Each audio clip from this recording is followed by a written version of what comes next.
Bom dia, sétimo ano, professores e alunos. Mais uma aula de língua portuguesa e hoje, opinião de especialista, né? Lembrando que nós começamos aí a falar da pandemia dos games e hoje nós vamos continuar um pouquinho com esse assunto, ok? Objetivos da aula, próximo slide. Refletir sobre as formas com que as ideias são organizadas no texto e analisar a construção do texto na resposta da especialista. Então, pode voltar para mim. Vejam só, hoje, né, como opinião de especialista, eu trouxe para vocês uma convidada, né, muito especial, além de especialista, a psicóloga Fabiola Nascimento. Bom dia, Fabiola. Bom dia a todos. Muito obrigada pelo convite. É uma satisfação estar falando de um tema tão atual, uma ferramenta que a gente utiliza muito para inúmeros objetivos, né? Então, tem aí pontos de atenção que é o que a gente vai conversar hoje. Vai ser muito boa a nossa conversa, Com viu? certeza. Vários deram lá uma curtida no assunto, em ter uma especialista, Sim. né? E daqui a pouco vocês vão verificar que nós colocamos, essa aula foi produzida pela professora Elaine, né? E eu é que estou conduzindo por conta de ter uma convidada aqui, aí eu pedi para ficar, mas foi produzida pela Pro Elaine, está dentro do material Aprender Sempre, né? Então, prestem atenção. Há um refletindo primeiro, mas depois a gente vai falar da questão do argumento de autoridade. E a Fabiola está aqui exatamente para isso. Ela é o meu argumento de autoridade, é o nosso argumento de autoridade, ok? Aí a gente já vai falar sobre isso. Vamos para o refletindo primeiro.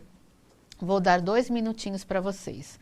Então, primeira questão, qual a importância dos jogos na nossa vida cotidiana? E a segunda, quais estratégias podemos utilizar para fortalecermos uma ideia? Vamos lá, 2 minutinhos para vocês. Coloquem como se fosse 1, a importância dos jogos, e 2, a questão das estratégias. Vamos lá, 2 minutinhos.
Bom, vamos lá. A Pro Emanuela colocou trabalhar o raciocínio, então a importância dos jogos na vida cotidiana, né? A Pro Ana Lúcia colocou faz bem para a saúde física e mental. A Ana Beatriz, da Pro Marli, colocou entretenimento. A Pro Agla, acho que é isso, também colocou entretenimento. A Eloá, da Pro Juliana, colocou se divertir. O Luiz colocou, eu passo meu tempo. O Murilo da ProSandra colocou aprender a perder e a vencer e diversão, né? Nos divertirmos. O João Vitor da Prodenise colocou a questão do argumento, aí já falou para a segunda. Para a primeira, antes da primeira. Fabíola, tem alguma que você separou? Da Proelaine Cris, ela fala, dependendo do jogo, pode ser bom para o seu aprendizado e para exercitar o cérebro. De fato, realmente o jogo ele tem esse objetivo, os aspectos positivos, né? Que é exercitar o cérebro, é despertar várias formas de conhecimento, do nosso até próprio autoconhecimento. Então, sim, ele tem esse aspecto e esse objetivo e é muito significativo. Muito bom. Eu peguei uma outra aqui também da Prorita. Ela colocou assim, ajudam a como lidar e seguir regras. Também uma coisa legal, né? Não existe assim, você não consegue participar de um jogo se você não segue as regras. Sim. Né? Não vai dar certo. E de uma forma lúdica. Você segue regras de uma forma lúdica. Exatamente. Né? E da mesma forma que foi colocado, você aprende a vencer e a perder. Embora eu vou te fazer uma pergunta agora. Nesse aprender a vencer e a perder, eu não sei se esses de agora, eu não costumo jogar, se você tem como desligar e voltar do começo, porque também tinha uma questão assim, eu li em algum lugar, em algum momento, essa questão de o videogame. Você jogar o videogame é diferente de você estar participando, pensando em ganhar e perder, tá? Uhum. De um outro jogo, no coletivo ou no individual, onde você não pode parar se você sentir que está perdendo, sabe? Resetar lá e começar. Sim. Né? O videogame você tem, acho que, essa possibilidade. Né? Então, esse perder e vencer é diferente. Sim. Né? Também da realidade. O que você poderia falar dessa questão? Sim, eu acho que a gente aprende um pouco com a frustração, né?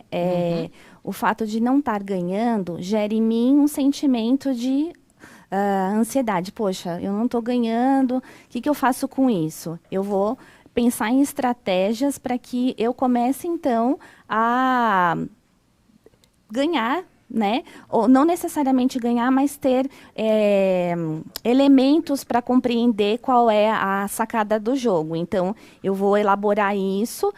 A frustração, ela faz parte do nosso crescimento. Então, acho que o jogo, ele tem muito esse objetivo de a gente lidar com as coisas que a gente normalmente não consegue verbalizar.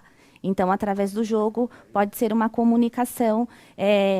Eu sei que isso está me gerando um sentimento de angústia, mas, ao mesmo tempo, eu estou sabendo lidar, porque eu estou reconhecendo isso como parte de mim. Eu peguei uma aqui também, a Vitória da Proviviane falou, são importantes para aprender, né? Muito legal. Quando eles mesmos já chegam a essa conclusão, né? Do que seja importante. Então, você acabou de endossar até o que eles mesmos já estão dizendo, né? Sobre a questão da frustração. Sim. Muito bom isso. Agora, vamos ver aqui em relação ao argumento. Bom, a professora Vera colocou ajuda na disciplina. Deixa eu ver. Trabalhar a Elda colocou trabalhar as competências socioemocionais como a tolerância e a frustração. Legal também colocar tolerância. Aprender estratégias de desenvolvimento da criatividade. Muito legal isso. Acho que eles ficaram mais com a primeira do que com a segunda, né? A segunda aí era a questão das estratégias, de como você mantém, né? Deixa eu pegar aqui.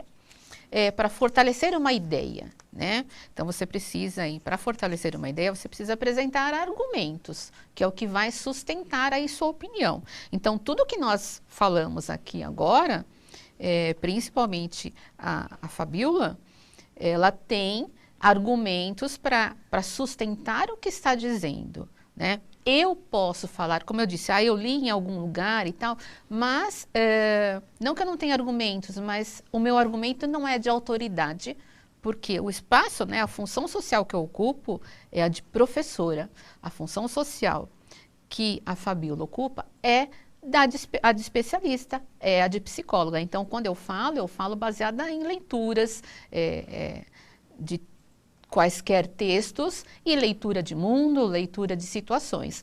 A Fabíola não só fala partindo de todas essas leituras, que aliás é o que você mais faz, né? É a leitura de mundo, a leitura de tudo, né? A leitura da situação, a leitura do comportamento, né? O que leva a pessoa às vezes buscar algo, porque a serviço do que está isso, né? Que sentimento é esse que me mobiliza, desculpa, a buscar algo, às vezes, em excesso. Sim. Né? E ela não só, ela fala tudo isso, mas com a bagagem técnica, né? Dos estudos dela que são relacionados à psicologia, né? Eu vou falar de forma assim, como se eu fosse mais ouvinte do que outra coisa, né? Então vamos lá.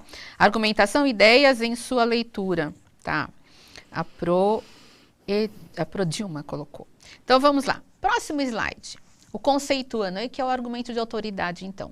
É um mecanismo utilizado em textos argumentativos, sejam orais ou escritos, para fortalecer um determinado ponto de vista ou uma opinião. Tal recurso acrescenta veracidade às informações utilizadas pelo locutor do texto, uma vez que quem fala utiliza dados de um especialista no assunto em discussão. Então, hoje eu estou usando a Fabíola, né? O meu argumento de autoridade é a Fabíola. Vamos lá, próximo slide. Criando hipóteses, então. Nós temos, a lição 6 do caderno Aprender Sempre, essa que nós estamos fazendo hoje, tá? Então, leia o título abaixo e crie hipóteses sobre canal aberto. Qual será o assunto tratado no texto? E qual o possível gênero textual do texto a que o título se refere? Aí justifique. Então, de uma forma simples, eu vou dar aí para vocês 1 minuto e meio. Tentem responder essas duas aí como se fosse uma pergunta só. O assunto e o título a que se refere, né? Qual seria o possível gênero para esse título? Vamos lá. 1 minuto e meio.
Vamos lá.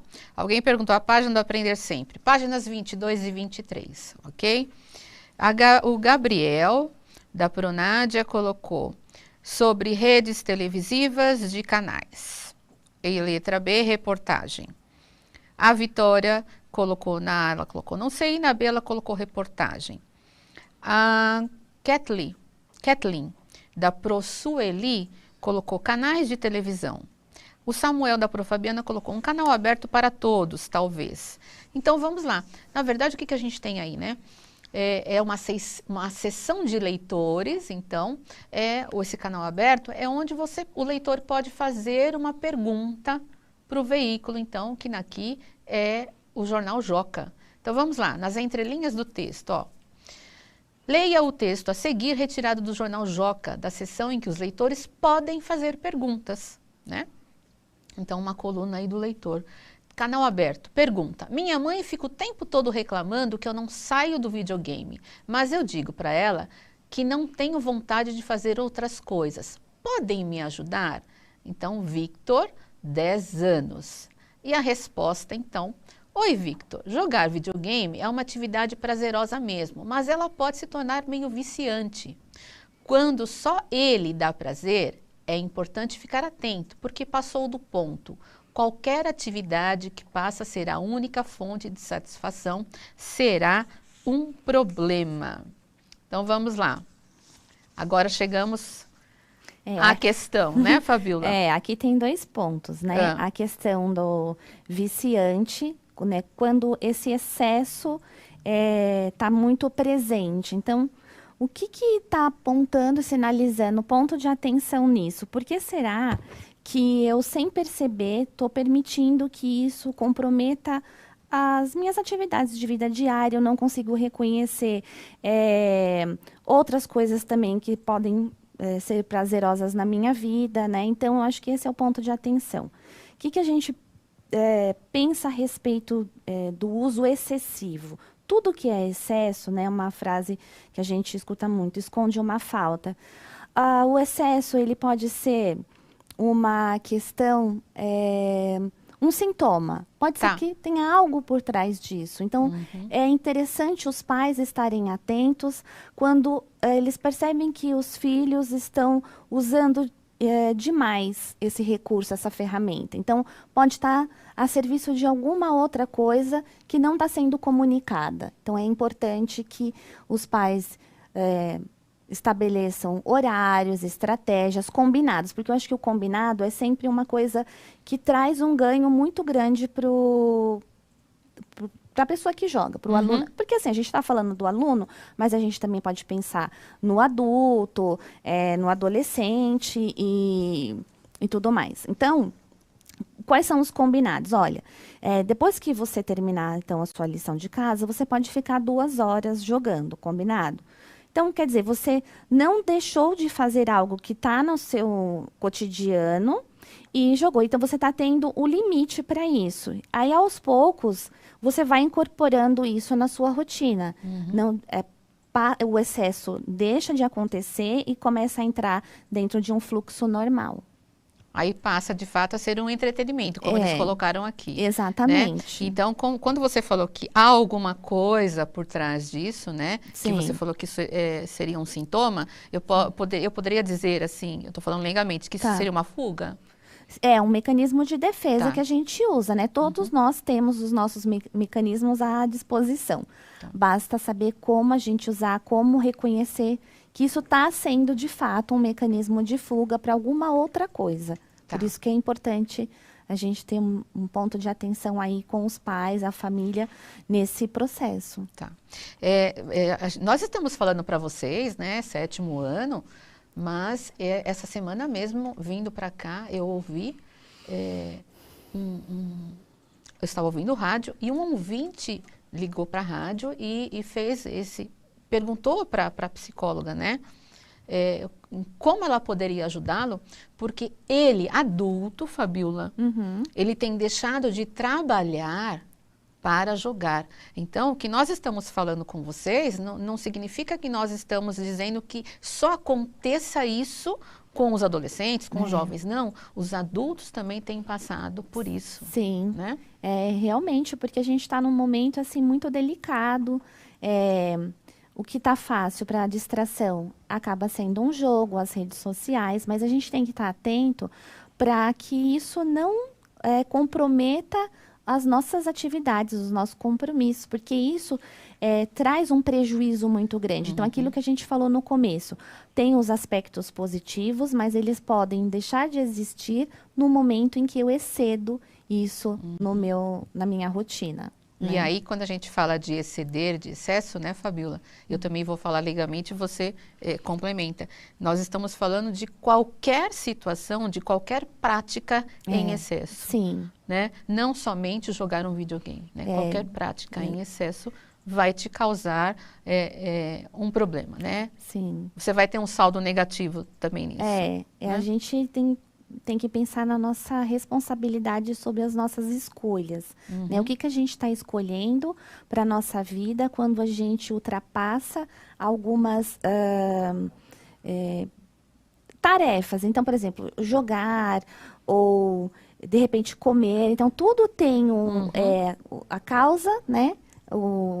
A ação e a reação, é a consequência daquilo. Então, é importante a gente estar atento aí nesse sentido. Embora, né, nós estejamos falando isso, sabendo, né, você já colocou na nossa situação de pandemia, né, que você falou, o que a gente tem conseguido fazer, o que vocês têm conseguido fazer, né, a interação, então, pela internet, a interação por meio de jogos, mas que isso, então, não pode ser o principal do seu dia, né? Ele precisa estar dentro da sua rotina, né? Um complemento, né? Aquilo que complementa, porque aí você tem um ganho. Porque quando você excede, você fica prejudicado, tem prejuízos em outras áreas, né?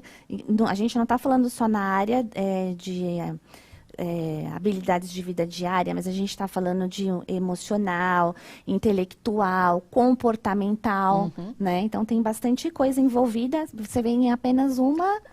Né? Um assunto que parece simples de ser resolvido até, né? Não pense que é só a bronca. Eu li algum que falou, minha mãe briga sempre comigo, né?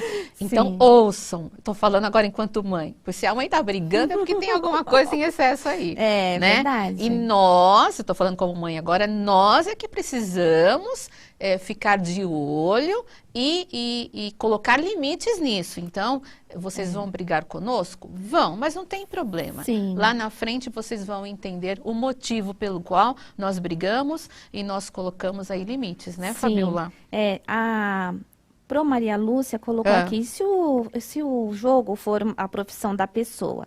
Então, ela já tem um preparo, né, para isso. Ela se preparou em todos os aspectos para jogar. Ela vai jogar com o objetivo de ter um rendimento profissional. Sim. Ela não está jogando a serviço de uma distração, de um entretenimento. Ela está jogando porque aquilo faz parte do compromisso dela com a vida, né? Então, até porque foi até bom a professora ter colocado esse assunto, porque o ano passado eu trouxe um ex-aluno que acabou entrando para esse mundo dos games. Ele faz as lives dele, mas ele trouxe também a informação de que, primeiro, eles têm, os profissionais, eles têm uma equipe multidisciplinar que eu acompanho. Sim. Né? Então, eles têm os psicólogos, os nutricionistas. Então, ok, isso é para um determinado... ele é um atleta, né?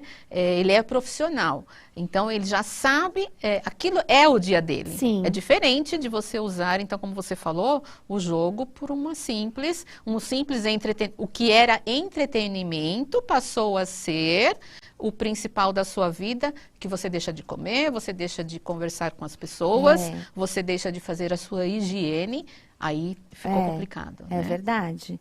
É importante a gente ter isso no nosso radar, que nada que comprometa as nossas relações interpessoais e as nossas tarefas nesse excesso. Então, cabe balancear um pouco, dar um olhar. Quando você está sentindo que você está excedendo, então, peraí, deixa eu voltar, fazer uma outra coisa e depois, de novo, eu retomo aquele jogo em um outro momento. Aquela pausa até para o próprio cérebro é importante. Quando você fica muito, estudando muito, você já não está mais captando, né? Você acaba... Parece que entrou num automático, né? Exatamente, entrou no automático. Então, quando você sai, e tem técnicas muito atuais hoje para lidar com isso, aí você sai de cena, vai ao toalete, toma uma água, faz alguma coisa, depois você volta, é como se recomeçasse. Então, agora eu posso recomeçar, né? Grandes empresas têm feito isso, né? Tem colocado uma mesa, por exemplo, sei lá, de tênis de mesa, né? Para jogar tênis de mesa, num determinado momento, o funcionário dá uma paradinha, joga um pouquinho e volta, né? Para dar uma refrescada aí na criatividade, né? Para o rendimento ser melhor, né? Mas precisa tomar cuidado. Com certeza. Precisa tomar cuidado. Bom, nas entrelinhas do texto, olha só, para mudar isso, você terá que se esforçar para fazer outras coisas e aos poucos resgatar o prazer com outras atividades. Tudo que a Fabíola tem falado para nós aqui, hein? É muito importante diversificar games, atividades físicas, leituras, convívio social, brincadeiras e momentos de não fazer nada, que também é bem gostoso não fazer nada, né? Nosso cérebro, às vezes, precisa de uma ajuda para entender que nem sempre o que ele mais pede é o melhor para nós. Boa essa última aí, né? É muito boa, exatamente. A gente aprender a fazer escolhas para a nossa vida emocional é muito importante, porque é o autorreconhecimento. Se eu estou numa situação em que aquilo está sinalizando para mim que eu estou tendo uma perda, então quando eu reconheço isso em mim, eu consigo fazer diferente, né? Sim. E como que isso é feito? Através de tudo isso, eu fazendo escolhas, voltando até no começo que a gente estava falando, eu fiz um combinado com os meus pais, eu fiz um combinado comigo mesmo. Então, o que eu estou levando, né, para essa situação de mim? O que eu combinei, o que eu me comprometi a fazer e que eu estou deixando de fazer em algum momento? Então, eu vou retomar isso e vou então, voltar aos meus combinados, às minhas regras e um número de horas ok na frente do videogame. Muito bom. Fabíola, olha, nós poderíamos ficar aqui mais tempo, hein? Com Muita certeza. coisa para falar, mas o nosso tempo já acabou, gente. Olha que curtinho isso. Mas, Fabíola, muito obrigada. Você precisa voltar outra vez, hein? Ah, sim, com certeza. Precisa vir novamente aqui para a gente continuar esse papo. Tá bom, muito obrigada pelo convite. Muito obrigada, 7º ano, professores e alunos. Avaliem a nossa aula. Não conseguimos, eu tinha mais alguma coisinha para falar. Mas não tem problema, foi muito legal. Beijo para vocês e até amanhã.